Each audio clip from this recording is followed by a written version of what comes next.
কেন আমাদের সমাজে অর্থাৎ এই কলিযুগে এত হানাহানি? পিতা পুত্রের সম্পর্ক নেই, মায়ে মেয়েতে সম্পর্ক নেই, ভাই ভাইয়ের সম্পর্ক নেই, পাড়া প্রতিবেশীতে সম্পর্ক নেই, সব জায়গায় যেন বিদ্বেষ, ঝামেলা, ঝঞ্ঝট লেগেই আছে। কেন? সেটার উত্তর খুঁজবো আজকে। চলুন শুরু করা যাক। তার আগে বলে নিই, আপনি যদি আমার চ্যানেলে প্রথম দর্শক হয়ে থাকেন তাহলে আপনাকে ধন্যবাদ। যারা অনেকদিন ধরে আমার সাথে যুক্ত হয়ে রয়েছেন তাদেরকে অশেষ ধন্যবাদ। আর কি করবেন, ভিডিও চলাকালীন যদি মনে হয় ভিডিওটা আপনার কাজের হয়েছে তাহলে অবশ্যই একটা লাইক দেবেন এবং যারা নতুন তারা সাবস্ক্রাইব করে রেখে দিন পরবর্তীকালে ভিডিও পাওয়ার জন্য। চলুন শুরু করা যাক। দেখুন, একটা গল্প বলি। এই গল্পটার মাধ্যমে বুঝতে পারবেন যে আমাদের সমাজ, আমাদের সংস্কার, আমাদের যে ঐতিহ্য কাদের জন্য আছে আর আমরা কি করছি। দেখবেন, খুব রামায়ণ তো আমরা সবাই দেখেছি না।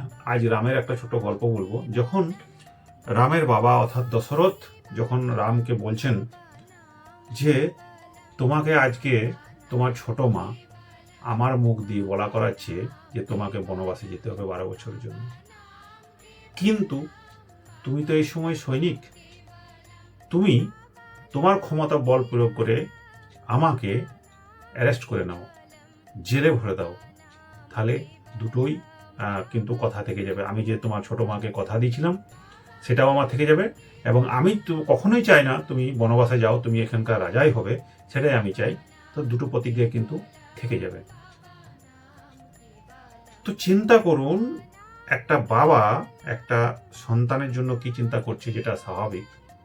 এবার সন্তান কি চিন্তা করছে সেটা আপনারা সবাই জানেন, কিন্তু যেটা জানেন না সেটা বলি। তখন লক্ষণ রামকে জিজ্ঞেস করছে যে বাবা, দাদা, তুমি না এত বড় বীর, তুমি না অন্যায় কোনদিন সহ্য করো না, তুমি বলেছো আমাকে যে অন্যায়ের প্রতিবাদ করতে হবে। তা আজ আমার ঘরে এত বড় অন্যায় হচ্ছে, এত বড় ষড়যন্ত্র হচ্ছে তোমার বিরুদ্ধে, আর তুমি কি না চুপ? তুমি কেন এই যে তীর ধনুষটা নিয়ে আছো, কেন কেন উঠাচ্ছ না? আমি কোন দাদাকে ভালোবাসি, পূজা করি?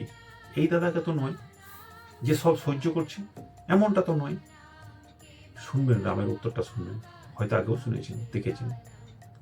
বলছে, ভাই ঠিকই বলেছিস, কোনো অন্যায় তোর কথাটা নয়, কিন্তু একবার ভাব তো, আমি তীরটা যে চালাবো, আমি যে তার প্রতিবাদ করব, কিন্তু কার বিরুদ্ধে?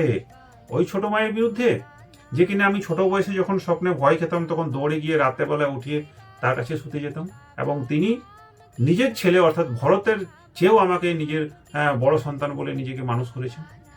আমি তার বিরুদ্ধে অস্ত্র তুলব?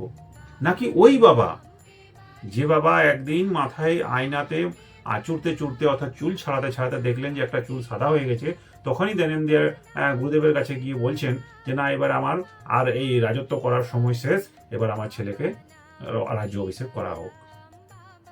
নাকি আমি সেই ভাইকে অর্থাৎ ভরতকে, যা কিনা পাপ শক্তিও তার কাছে যেতে ভয় পায়, যে না, আমি অন্য জায়গায় চলে যাব কিন্তু ভরতের কাছে যাব না, ও এতই নিষ্ঠাবান, সত্যবান, আমি কার বিরুদ্ধে যুদ্ধ করব?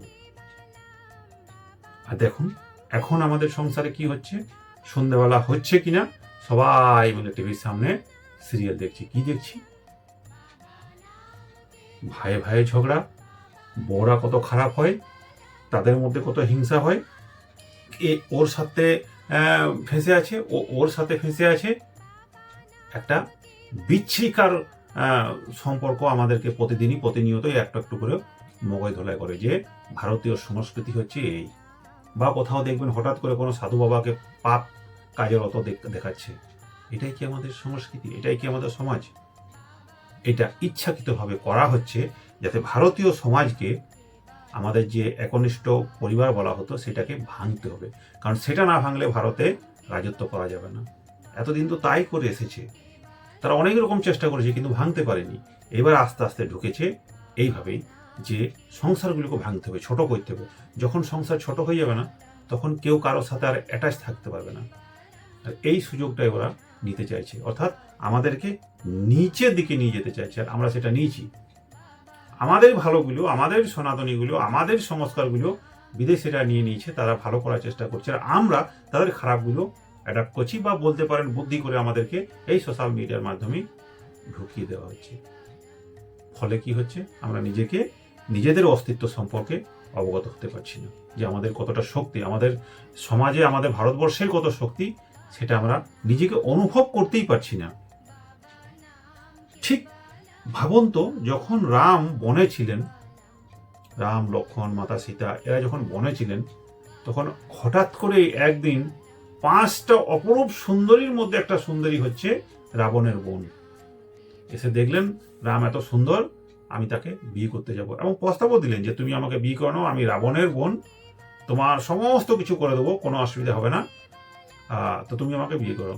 রাম কি বললেন, দেখো মাতা, আমি বিবাহিত। তুমি লক্ষণকে জিজ্ঞেস করে দেখতে পারো, মজা করে দেখছি।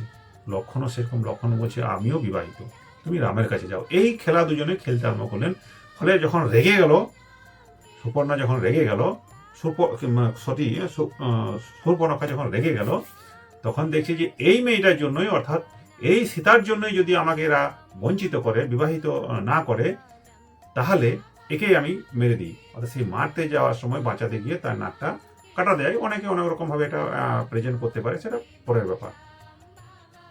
উল্টো দিকে কি হলো, রাবণ, যার কাছে বিশ্ব সুন্দরীদের তালিকাতে যে সুন্দরতা ছিল, সেই সুন্দরতার ওয়াইফ অর্থাৎ স্ত্রী ছিল মন্দোদরী।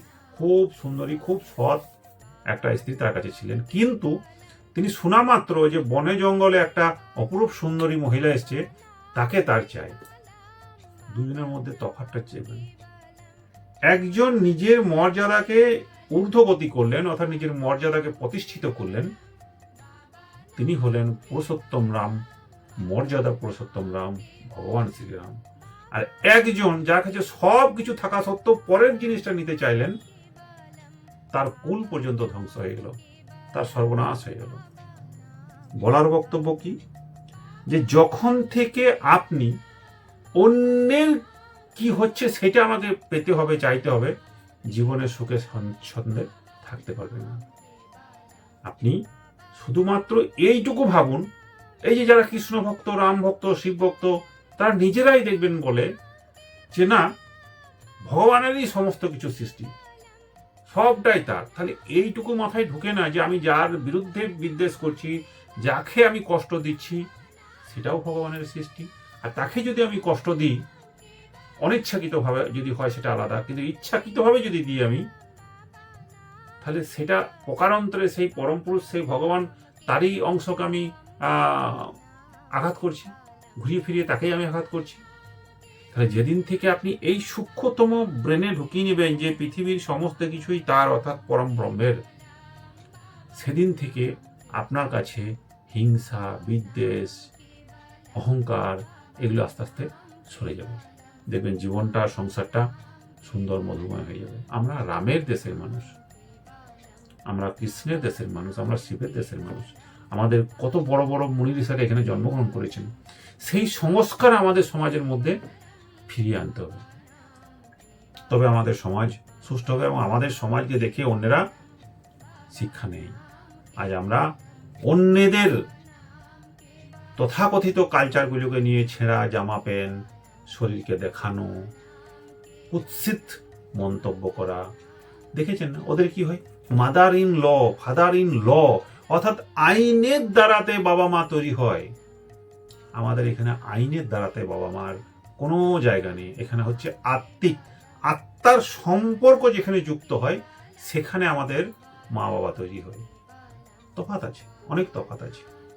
সেই জন্য নিজের সংস্কৃতিতে বাঁচুন, নিজের ধর্মে বাঁচুন। অনেক টপিক আছে, পরে আলোচনা করব। আজ এই পর্যন্তই। ভালো লাগলে অবশ্যই কমেন্টে নিজের মতো করে লিখবেন। ধন্যবাদ।